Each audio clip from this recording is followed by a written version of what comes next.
திமுகவுடைய ஸ்ட்ரோக்கே அதான் சார், சிம்பிளா. இப்ப என்னன்னா, இப்போ ஒருத்தருக்கு என்ன வேணுமோ அதை நீ கொடுத்துடலாம், அது எல்லாரும் பண்ணிட முடியும். ஆனா ஒருத்தனுக்கு இதுதான் வேணும்னு அவனை நம்ப வச்சு அதே நீ போது உனக்கு அதுக்கு மேல உனக்கு ஒன்றும் தேவையில்லைன்னு புரிய வைக்கிறதுக்கு தெரியுமா, அது பெரிய மாஸ்டர் ஸ்ட்ரோக். அதான் திமுக பண்ணும். உனக்கு தேவையானதை கொடுத்துக்கிட்டே இருந்தா திமுக லாஸ் தானே.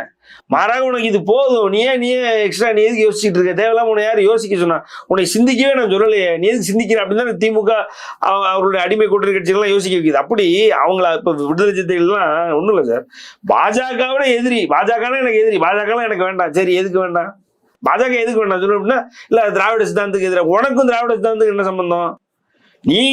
நீங்க உங்களுடைய சரியான பாயிண்ட் இல்ல சார், உங்களுடைய கொள்கை என்ன? அம்பேத்கரியம். அம்பேத்கர் தமிழரும் கிடையாது, திராவிடரும் கிடையாது, ரைட்? அம்பேத்கரே உங்களுக்கு தலித் மக்களுக்கான பிரதிநிதி. நீங்க தலித் மக்களுக்கான பிரதிநிதித்துவத்தை திமுகவோட தமிழ்நாட்டுக்குள்ளே அதிகமாக கொடுத்தது யாருன்னா பாஜக தான். இந்தியா முழுக்க கொடுத்துக்கிட்டு இருக்காங்க. இந்தியா முழுக்க எத்தனை தலித் கட்சிகளையும் எத்தனை தலித் தலைவர்களும் அவங்க கூட கூட்டணி வச்சு எத்தனை இடத்துல இருக்காங்க. நீங்க கூட்டணி ஒருவேளை பாஜக கூட்டணி வைக்கிறேன்னு போனீங்கன்னா இன்னும் எவ்வளவு பெருசா குளோரிஃபைட் ஆவீங்க. நீங்க இந்தியா முழுக்க நீங்க உங்க பேர் தெரியுமே, இந்தியா முழுக்க உங்களுக்கு ஒரு ரீச் இருக்குமே. பிரதமர் மோடி உங்களை தட்டி கொடுத்து கொஞ்சிட்டு போவார.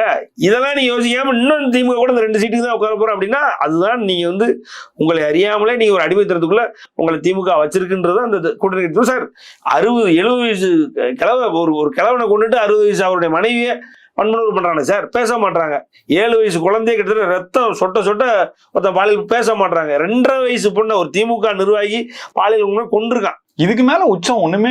ஒரு காங்கிரஸ்காரெல்லாம் அதாவது மானங்கட்டு வாழலாம் சார். இப்படி ஒரு காங்கிரஸ்கார மாதிரிலாம் மானங்கட்டு வாழ 25 சீட்டு, சரி இன்னும் ஒரு 3 சீட்டு எக்ஸ்ட்ரா கொடுங்க ஐயா, எது கொடுத்தாலும் நீங்க கொடுங்க, நீங்க கொடுக்குற நாங்க வாங்கிட்டு வந்துட்டீங்க. இதுல எதுவுமே உங்களுக்கு கஷ்டம் தெரியலையா? இதுல எதுவுமே உங்களுக்கு பேசணும்னு தோணவே இல்லையா?